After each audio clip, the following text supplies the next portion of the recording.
Salut tout le monde, c'est Physique Gamer. Alors, on se retrouve pour une nouvelle vidéo tuto, ou plus ou moins une nouvelle série de tutos, hein.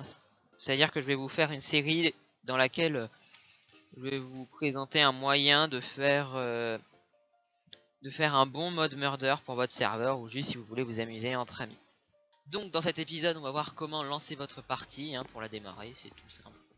Alors du coup, le système est ici, hein, c'est à base de blocs de commande évidemment. Donc, avant de commencer avec les blocs de commande, il va falloir créer des scoreboards. Les scoreboards, ce que vous voyez par exemple à droite. Donc, pour ce faire, vous faites slash scoreboard objectif, ça veut rajouter un nouvel objectif, add, et vous rentrez le nom de votre objectif. Donc, il va falloir en faire 3. Le premier, il s'appelle if murder, ce sera pour le murder.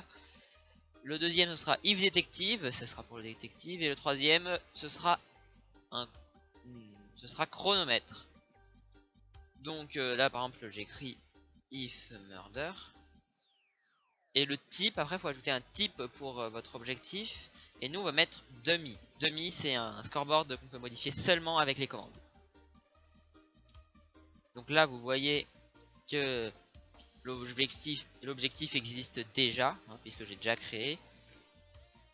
Et aussi, petite information, si vous voulez afficher les objectifs sur le côté ou en haut en appuyant sur tab, il faut faire slash scoreboard objectif set display.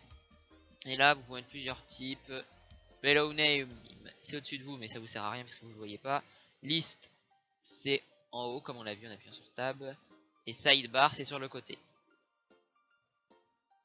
Tout en oubliant pas d'ajouter le nom de votre objectif. Donc là, par exemple, j'affiche chronomètre à droite, mais puisqu'il était déjà, ça sert à rien. Le scoreboard if murder sera à 0 pour tout le monde, sauf à une personne, et cette personne, ce sera le murder. Pareil pour le if detective. Et pour le chronomètre, ce sera la variable qui comptera le temps du jeu, où en est le temps. Du coup, pour lancer la partie, tout d'abord, vous allez prendre des blocs de commande, hein. Pour ceux qui ne savent pas comment on fait, vous faites slash div command block. Voilà, c'est un command block, hein, ça marche comme ça, vous le posez et hop, là vous rentrez votre commande. Alors, au début, faut le mettre tout le monde en mode aventure. Ça c'est normal. Donc, slash game mode 2 pour le mode aventure et @a, c'est une manière pour cibler tous les joueurs, tout le monde. Voilà, bon. Pour le premier bloc de commande. Dans le deuxième, vous allez modifier pour un joueur aléatoire, @r. Pour une personne aléatoire, vous allez mettre if murder, hein, le scoreboard qu'on a créé tout à l'heure, à 1. Ce sera le murder. Ensuite, ça se complique parce que on va faire la même chose pour le détective, mais il pourrait se trouver que par hasard, le murder soit le détective aussi. Et ça, on le veut pas, ça. Donc, on fait la même chose, sauf que dans les joueurs aléatoires, on met ça, c'est-à-dire entre crochets score tiré du bas if murder égale 0. Donc ça va vérifier tous les gens qui ont le score murder à 0, c'est-à-dire que le murder n'est pas compris dans ces joueurs. Et ben ils peuvent, l'un d'entre eux aura détective, if détective égale 1. Voilà. Et ensuite il faut téléporter tout le monde dans la map, hein, la map qui est ici pour ceux qui ne l'avaient pas vu, hein, elle est assez visible, hein. Et puis dans le dernier bloc on lance le chronomètre, c'est-à-dire qu'il va placer un bloc de redstone exactement ici. Donc comment ça marche le chronomètre? Quand il y a le bloc de redstone ici, ça fait une cloque avec un comparateur en mode avec la petite torche allumée là, monsieur. Et ici il y a un répéteur qui s'active toutes les 1 seconde. Et dans ce bloc de commande, attendez, je vais arrêter la cloque. Dans ce bloc de commande, il augmente le scoreboard chronomètre de tous les joueurs, puisqu'il y en a un par joueur, mais bon là on fait pour tous les joueurs, de 1. Ça permet de faire un chronomètre pour tout le monde. Comme vous le voyez ici, Il en est à 22 alors qu'avant il était à 0. Donc j'avais fait un truc de reset du chronomètre ici. Et donc ça c'est pas important, hein, c'est juste pour moi pour pouvoir reset le jeu. On va dans la prochaine fois pour ça. Donc ça c'est le chronomètre. Mais il n'y a pas que ça. Donc là par exemple je vais lancer le jeu. Hop. Donc vous voyez je suis en mode aventure, je suis dans la map, le chronomètre est parti. Pour l'instant tout marche bien. Sauf que, vous savez, le détective a un arc et une des flèches, c'est pour tuer l'assassin. Et le murder a une épée pour tuer les Byzanters, c'est-à-dire les innocents, et le détective. Mais il les a pas tout de suite, il les a au bout d'un petit temps. Un 10 ou 20 secondes selon vos goûts. Donc là je me remets en créatif. Donc c'est pour ça qu'il y a cette autre partie du système ici, ces deux blocs que vous voyez là. Donc attendez, là j'arrête le machin.